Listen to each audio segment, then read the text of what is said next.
Hi everybody, I'm Nathan Ronen, CFA, with another update for those people who are in the CFA program or contemplating entering the CFA program to take their Level 1, Level 2, or Level 3 exam.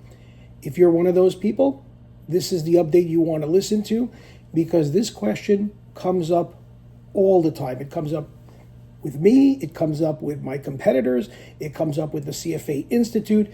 People want to know, why do so many Level 1 or Level 2 or Level 3 candidates fail their CFA exams? Now, of course, everybody's looking for that silver bullet so they can avoid it.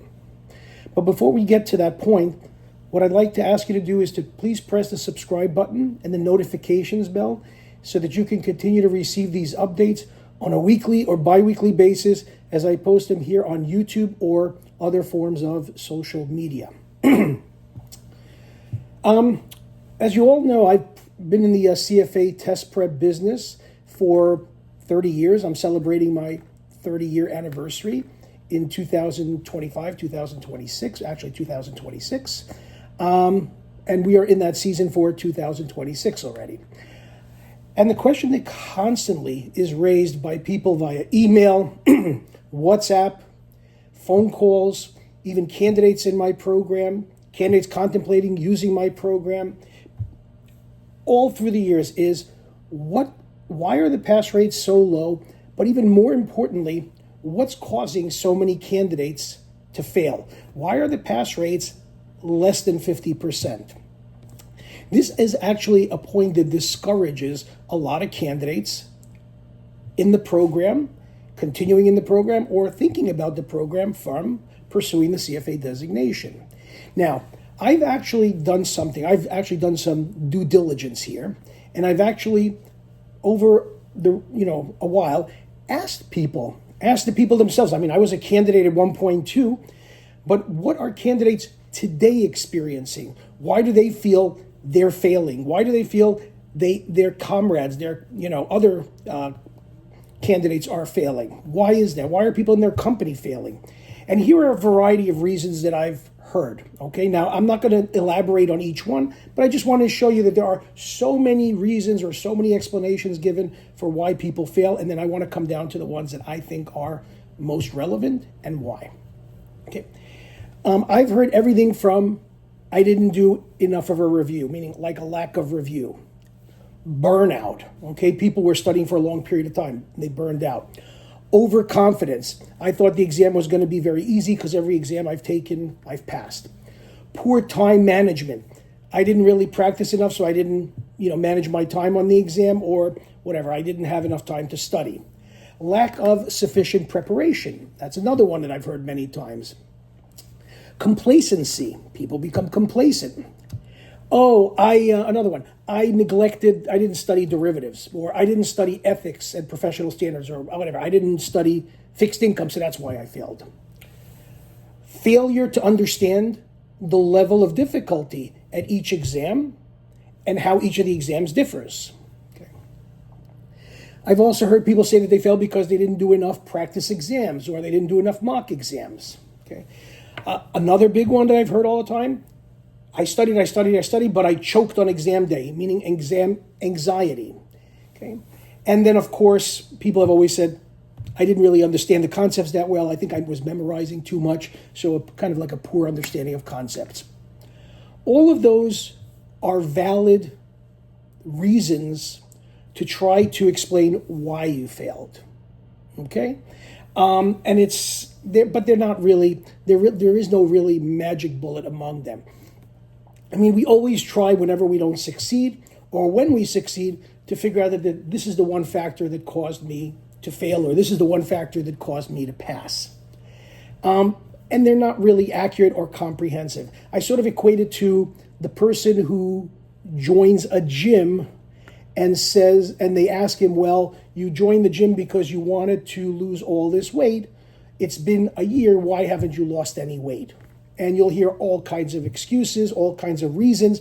Many of them are very appealing. I'll agree they're very appealing. They sound reasonable, but they're not really getting at the core. Okay?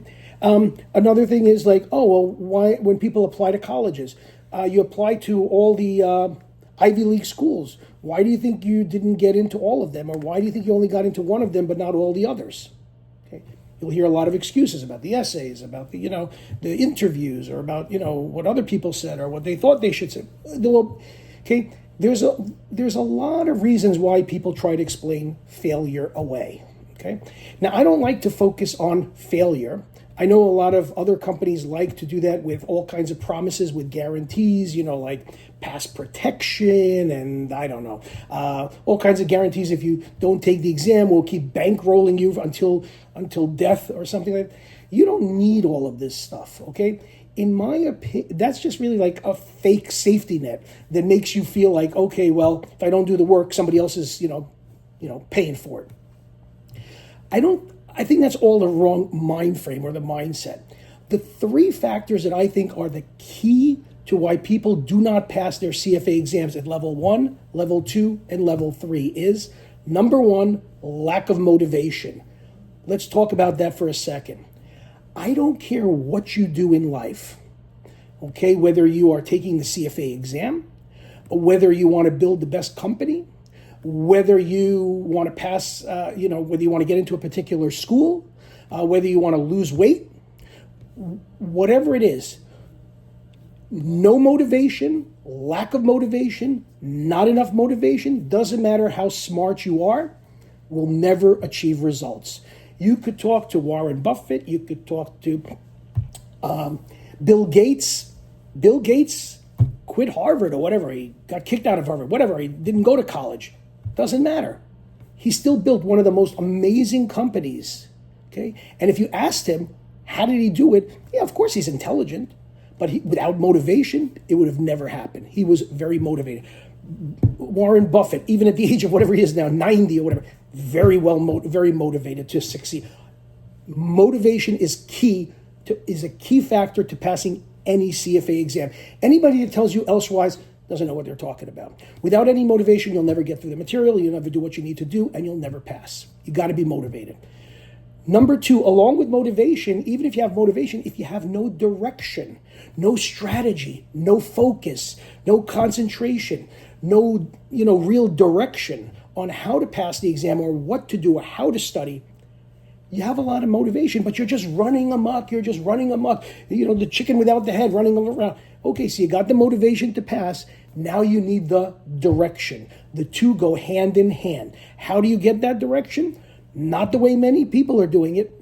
Going online and trying to watch a whole bunch of YouTube videos and piece it all together and, save a couple of dollars, whatever, or talk to people who took the exam before, like 15 years ago or 10 years ago or recently, how they did it.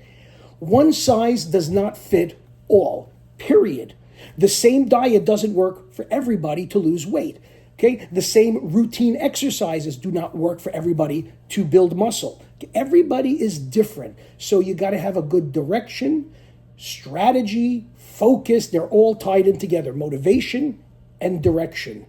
And then the third one, which I can't help but emphasize over and over again, is avoiding noise, distractions. Now, I'm not talking about the distraction of the refrigerator or something like that while you're studying. That's a different kind of distraction.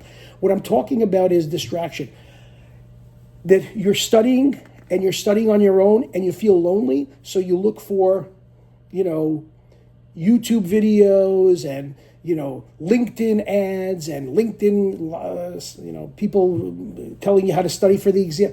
All these things, all this noise that is contradictory many times to what is best for you. But it sounds good, so you try to implement it because other people are saying so. Listening to these analyst forums or Reddit forums, whatever, r/CFA.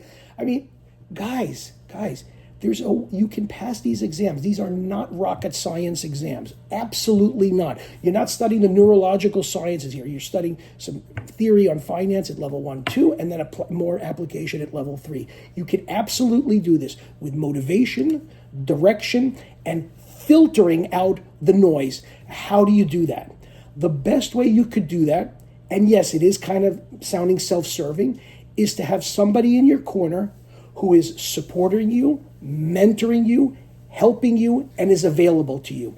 If you're buying prep materials and you think those prep materials by themselves are just going to replace the curriculum and you're just going to go in there, watch a couple of videos, do a couple of exams and pass, most likely you won't pass the exam. Again, lack of motivation, lack of direction. And if you're just going to listen to everybody on LinkedIn or everybody on YouTube, how to pass your level 1 exam and be in the 90th percentile, how to slam those essays in with 3 words, how to put everything into bullet points and pass your level 3, those just noise, total noise. If that was really true, everybody would do it and the pass rates would be 100%. So you got to avoid the noise. Motivation, you got to want this designation, you got to want to pass, and you got to be able and be willing to do the work. Motivation. Direction, seek a professional instructor's support like mine that will be with you from the moment of purchase until the moment of your exam, for asking questions, for seeking out advice, for making sure that you're going about things the right way so that you are efficient and effective. You don't want to just buy lecture videos from people and they say, here's your videos, bye-bye. Okay? Or, oh yeah, you can if you have a question, just send it into our box and one of our staff members will get back to you whenever they can, whatever that means, okay? You want to work with somebody individually that's in your corner, like myself as a mentor, to give you that strategy, focus, concentration, to create an effective study plan that fits your needs, not a general study plan that, one size fits all. And then noise. By working with one instructor, hands-on, and not going and getting involved in all kinds of different prep materials and seeing, oh, well, how does this one say it? How does that one say it? How does this one? Stick to a plan, stick to one prep provider, stick to one mentor, be motivated, have a correct strategy, follow through, execute the strategy, and I can guarantee you're going to see the results that you want. Why? Because you're going to have a lot of confidence. So motivation, direction, and filtering out the noise will not only help you to pass the exam, but will give you the confidence that you need to pass that exam. And let me tell you, when you're studying on your own, a lot of times, it just becomes very lonely. It becomes, discouraging.